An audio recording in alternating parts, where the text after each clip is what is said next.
Good morning. This is Nicole Whitlock with eCom Sellers. Today's topic happens to be is retail arbitrage right for you? So my passion is helping people on their e-commerce journey, helping them to get organized, get focused, get consistent in their business. And if that's you, I am here for you. You can schedule a free 20-minute coaching session by going to eCom Seller. Now, I wrote out a bunch of stuff for today. And by all means, this is not everything because there's a lot of other considerations, but let's talk about whether or not retail arbitrage is right for you. So what is retail arbitrage? It is the art of finding a good price difference. That's really the shortest version of it. What you're doing is you're finding a product for a lower price or a discounted price at one retailer like Walmart or Five Below, and you're selling it for a higher price on another platform like Amazon or eBay or Walmart or your own website. So you're finding a product for a low price, selling it for a higher price. An example might be a baby bed. You might find, well, probably baby linens is probably a better choice because a baby bed is huge. But in any case, linens for a baby bed. So you might find them for a discounted price at Walmart. Maybe you find them for a good deal of maybe $10 and you sell them for 25 or 30 bucks on Amazon. That might be an example. And there's many other examples that I could go through, but that's just high level. What you're doing is you're finding something at a retail store for a lower price and selling it for a higher price. So what can you sell? With retail arbitrage, you can pretty much sell anything. But here's the deal. I do suggest that you pick a niche or a category, a couple of categories or a couple of niches. Why? Because you have a better chance of mastering that niche or mastering that category and knowing and understanding what sells over time. So if you decide you want to stay in baby, you can go down baby clothes, baby shoes, baby bibs, baby toys, baby accessories, all of that other stuff. Okay. All of that. You could go for pets. You can go with pet leashes, pet beds, pet toys, pet grooming supplies, pet anything. If you want to go with a kitchen, you could go down the road of kitchen. So figure out, based on your sales over time, which are the categories that you want to spend the majority of your investment in. That doesn't mean you have to stay there. It just means that you're going to spend the majority of your investment there. So figure out which ones make the most sense for you and then go with those niches or those categories based on your research over time. When you first start off, you won't know that. You might get some suggestions on where to start, and you might do a little bit of research on your own, but the key is to start. So which platforms? You can pretty much sell retail arbitrage products on almost every platform. There may be some limitations or some restrictions, but I mean, including some of the mobile apps, including, like I said, Amazon, eBay, Walmart, Google Shopping, Shopify, like pretty much any of the platforms or websites that are reselling or marketplace platforms, you can pretty much sell almost on all of them. Just know what the requirements are for each one of the platforms and what the things are that you need to have available and you need to keep, and what you need to have in place in order to be able to sell some of those products. And there's some other things that you need to keep in mind. So I'm just doing the high level. I'm hitting all the high spots. Next is, how many hours do you have to work to be able to make some money in retail arbitrage? You can choose. For some people, they only work 5 hours a week. That's not a lot of time, and that's not going to guarantee that you're going to make a lot of money. But if you're just looking for a little extra change, vacation money every year, let's say your vacations cost you $5,000 a year or $3,000 or whatever, you can make a couple $100 every single month for a year, and you'd have enough money for vacation. If you're looking to make it your full-time gig, you're definitely going to have to work more than 5 hours. You're going to have to put in more time than that. So again, you have to decide. And there's many different tasks in which you're going to engage in when you do retail arbitrage. But if you go through the daily econ planning or the weekly and the monthly, you'll know what those activities are. So again, some people, they work it full time. They work a full 40 hours. Sometimes people work 60 hours. Just depends on what numbers they're shooting for.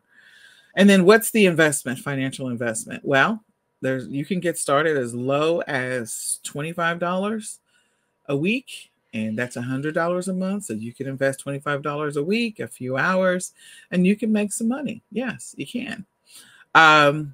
Some people, because of what they're selling, they want to make a higher amount. So they're going to have a higher investment.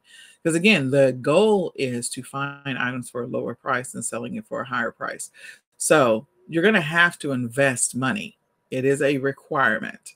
So your cash flow is going to be key. If you're wanting to make, $5,000, $6,000, $8,000 a month, then you're going to have to figure out what your margins are going to have to be, and you're going to have to invest more money in order to get to those numbers, and you're going to have to buy and sell more inventory, list more inventory. So again, your cash investment could be as low as $25 a week, or it could be as high as $2,000 or $3,000 a week. Depends. And then how much money can you make? So again, that's going to depend. You can make, like I said, if you're doing $25 a week and your margins, let's say your margins are 30%, then clearly you're going to make more than $100 a month. And that depends on if your items sell, 100% of your items sell. Because I can tell you with retail arbitrage, 100% are not going to sell. Or if you want to make $5,000. So again, you got to know what your margins are. So I can't give you a hard and fast number because it depends on how much cash flow we're talking about that you're willing to invest, how much time you're willing to invest in order to figure, and what are those products that you're selling. If you're selling a bunch of items where you got them for 5 or 10 or 15 cents and you're selling them for a few dollars or, even more, then, and they are items that are selling. That's key. They got to be selling. So what knowledge do you need to have in order to be able to do retail arbitrage, or what skills do you need to have? Well, one, product research. Product research is going to be very important. You got to go out there. As I said before, I recommend choosing some niches or some categories where you've been paying attention to your data and hey, I do pretty good in this category. So, and I found a lot of products and maybe I don't have as much competition. You got to be able to create good listings if you're creating them, unless you're on a platform where you're going to do what's called piggybacking, which is jumping on an existing listing that's already up. Okay. So you either need to know how to create good listings or what makes a good listing. And that's going to be important because on some of these platforms, even when you piggyback, you can make some adjustments or additions to that listing in order to make it work. Okay. Then the next is analyzing your stats. As I said before, being able to do analysis, being able to look at the data is going to help you to get better at this retail arbitrage thing, figuring out what sells, what doesn't sell, what's moving, what's not moving. And it does require patience. You are going to need some patience. That is a skill because not everything that you list sells immediately. And that is not uncommon. And not everything that you list is, going to sell, period. So what are the pros and cons? Well, the pros are you can generate some quick cash. That is absolutely true. It is an easier side hustle, definitely, because you're just going out to stores. Look, we all go to the store anyway. We go to the store to buy groceries. We go to the store to buy supplies for our kids or our pets. We go to the store for different things. So we go to the store anyway. While you're there, you can do a little bit of research and then maybe find some products that you could potentially sell. You may have to also go to some specialty stores, but it's still a side hustle that you can do. And it requires little investment. So like I said, you can get started as low as $25 a week or higher. Cons, it is going to require some time investment to be able to go out to retail stores and find those items. Can you hire someone to do a shopper once you do some research on your own? Yeah. Again, research is part of this. Analysis is part of this. So time investment, whether it's yourself or maybe you hire somebody, cash flow. You have to be okay with the fact that you're going to have to invest money and wait. Okay. It's a fact of the matter. And not everything sells. You need to be prepared for that. You might find some items that you're like, oh, these are going to be hot selling items. But again, over time, you're going to get better at this analysis. You're going to get better at product research to figure out what is selling and what's not selling, what's moving, what's not moving. So you're going to get better at this over time, but not everything sells. There is constant competition. depending on what it is that you're selling in which categories. For some categories, there's a lot of high competition.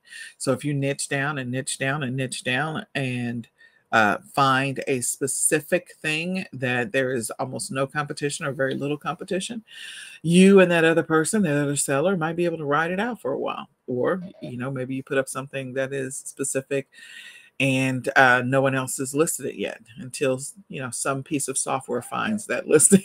Because that's the thing. With the competition, there's a lot of software out there in the universe to help you to do analysis and to do product research.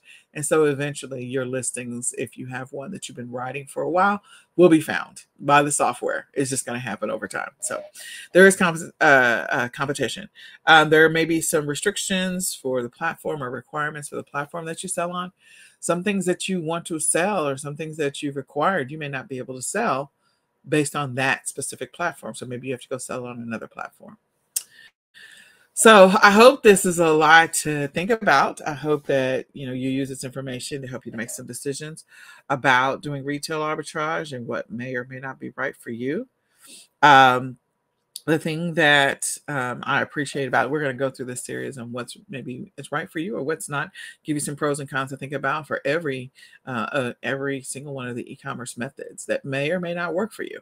But again, now you know what your time and your money investment may be, but again, it really depends on you and what you have available. People can make full-time income doing retail arbitrage, trust me.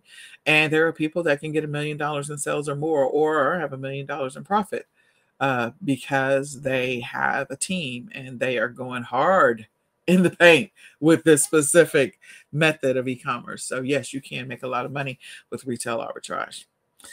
So come back, share this out with a friend. Tune in tomorrow for the next one on which method of e-commerce might be right for you. But share this out with a friend. Let somebody know about this series so that way we can talk about what maybe makes right sense for you. So with that, I hope you have an amazingly blessed, extremely focused, and highly profitable day. And we're going to say goodbye for now. I'll see you on Clubhouse.